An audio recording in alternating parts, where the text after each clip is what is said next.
Hello everyone, and today the topic is in continuation with the previous ones. And as I promised you, that what we'll be doing is that we'll also look into like oops, we talked about classes and objects in the previous video, and here basically we'll be talking about something called as abstraction, right?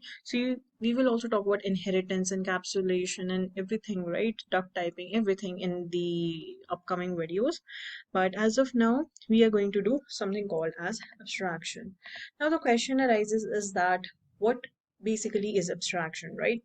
So, okay, before I tell you what it is, but one thing which I'm damn sure that you would have noticed is that whenever you buy a mobile, right? So if you see the backside of mobile, you have a phone case, right? So inside that phone case, definitely you don't know that what is the battery, what is the RAM, everything you don't know, right?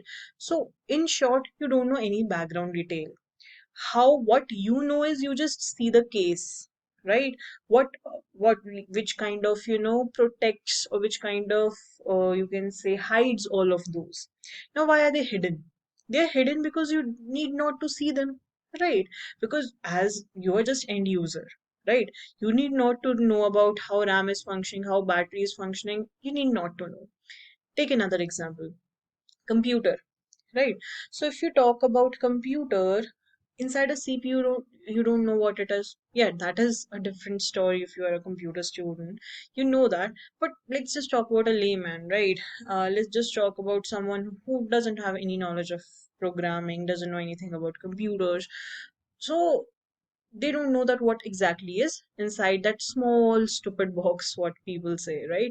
But it's very intelligent somehow. So why we don't see that? Because it's not necessary. What our purpose of buying a phone is that, okay, we'll place a call, we'll do WhatsApp or whatever your needs are from the mobile. We need not to know what is inside it. Similarly, whenever we are making a project, whenever we are making a software, now definitely a, a person, an end user, will only see the public interface which is over there. He need not to see that what is going inside it, right?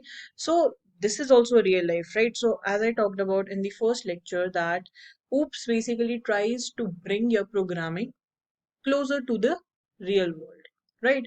So here also we're trying to bring our programming closer to the real world, and we are saying that, okay, let me just hide the background details, right? So if I'll hide the background details, why I need to hide the background details? Because that's not necessary for the user, right? Why to increase the complexity of any system, right? And what will end user do? Now supposedly, now we are studying computer, right? Now if a mechanical guy, now we buy microwave, or we buy a washing machine or any machine, right? If he comes and tell me, okay, this is inside it, this is the software, this is the embedded system, will it make sense to me? No, and I don't require it. Similarly, mm, now we are computer engineers, right? We need to know background details, but the other people need not to know. And it will increase their complexity. Now, even if some mechanical engineer is saying me, hey, this much force is acting on that particular thing, definitely it is not none of my business. It's none of my use. What I want is my end product should work perfectly. Similarly, here also we should ensure that our end user should get the things perfectly. We need not to look into the picture that like that portion basically, that what is going inside, right? So today we will see that how we achieve it through programming, right? And yeah, if you're confused that why I switched to spider, not working on Jupyter notebook, because I need to show you something, right? So that is the reason I am working over here in the Jupyter notebook. Okay, let's get started. Let me make okay, before that I would say that those who are coming from a C++ or a Java background, or like there we have certain things called as access specifiers, right? So what does access specifiers do? They restrict the access. Now how do they restrict the access? Okay, now assume that you have a paper and you write a message on a paper. Now when you write the message on a paper, you go and paste it outside the wall of your house. Now, definitely, any person who is inside the house can go and read the paper. Any person who is from outside can also read the paper. So it means that that paper can be read by anyone. Anyone means anyone. That is basically called as public. Cool. Next is, now I say that okay, now you have not pasted that paper outside, but you have pasted it inside at certain place in your home, right? It means that only your family members can see that paper. This is sort of protected, right?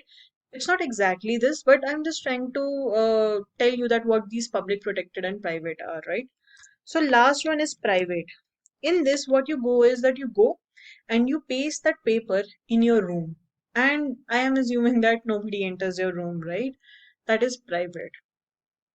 This is what we are expect, like this is a layman interpretation of what is public, protected, and private.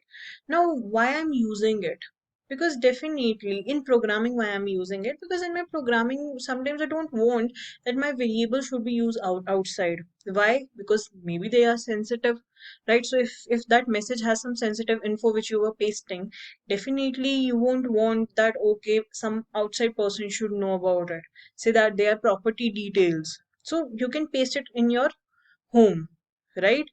Now if what happens is, if it is more sensitive information, like that's your email ID password, you don't want even your house members should know it, right? That is private. So many a times we need to make the things private, public, and protected, because that is the demand of the data, that is the demand of my variable, right? If now I talk about in programming language, what does this public, private, and protected means? See, public basically means that accessible everywhere, right? So whenever anything is accessible everywhere. Now what do you mean by accessible everywhere in programming? Accessible everywhere means that inside class, outside class, within the package, outside the package, right? Now, what is this inside package, outside package? You'll know in a minute, right? But accessible everywhere means that inside class, outside class, within a package, and outside a package. Outside a package. Now, if I talk about protected, right? So what does protected means? Now protected means that surely you can use it inside class, you can use it outside class, but you're only supposed to access it within a package. You can't go it outside the package. Again, what is this thing within with the, I'll tell you, right? And talking about private, private simply means that you can access it only inside the class, right? And one more thing, there is something called as inheritance, which we'll study in the next video, or maybe again, like there will be one more video in abstraction and then inheritance, right? But what happens is that what whenever you do inheritance, I'll talk about this point there also, but as of now, just for the sake of completion, let me tell you. Now for the inheritance, right? The public members are inherited. Similarly, the protected members can also be inherited, but the private members cannot be inherited, right? So let me write that it can be inherited, right? Similarly, the protected ones can also be inherited, but the private ones can't be inherited, right? So these are basically a small idea about what are the access specifiers. But you would see that in Python, these features are not exactly what I'm talking about. Now you'll say, wait, what does it make sense if, like, okay, I would say that first of all, in C++, Java, and every like those programming languages, there are keywords for this, right? To implement this feature, there are keywords like public, private, protected, right? They are special keywords. But in Python, There isn't anything like that. There are no keywords. They're just the special notations. Now, what does the special notation means? Now, these special notations are like, for example, if you name any variable like of a class, of course, like supposedly just like you wrote A. So that is a public. If you write underscore A, that is a protected. If you write double underscore A, that is a private one, right? We'll see how they work in a program, surely. So, okay, one thing you got to know that in Python, we don't have anything like private, public, and protected keyword, just like we used to have in C++ or Java, right? We have these notations. Nothing in front, public, single underscore in front, protected, and double underscore in front, private. But now, what happens is that if I say that whatever these features I have said, right, these are not applicable in Python. Now you would say that, wait, if these all are not applicable in Python, then why you said them? See, those are expected in other programming languages. And why are they done? They are done so that there is no accidental usage of the data. But Python says that, okay, be limitless, right? You can use it. You can use protected in outside package. You can also use private outside the class or within a package. You can use them, but you shouldn't, because they assume that basically a programmer is mature enough to understand this nomenclature, right, and not use it if not needed, right? So see, there are two approaches. Supposedly they are parents, right? So how do parents control the kids? They can, one way out is like what Python does is that they will create a certain rules, and they will expect from the child that be obedient and don't break the rules, right? That is one option which Python does, right? So they trust, or they say that, okay, we trust you, we know that you respect the nomenclature and you won't use them outside the class, right? And you will basically use them the way the private, protected, and public are there in other languages. You will respect that, but we are not keep giving any restriction on you, right?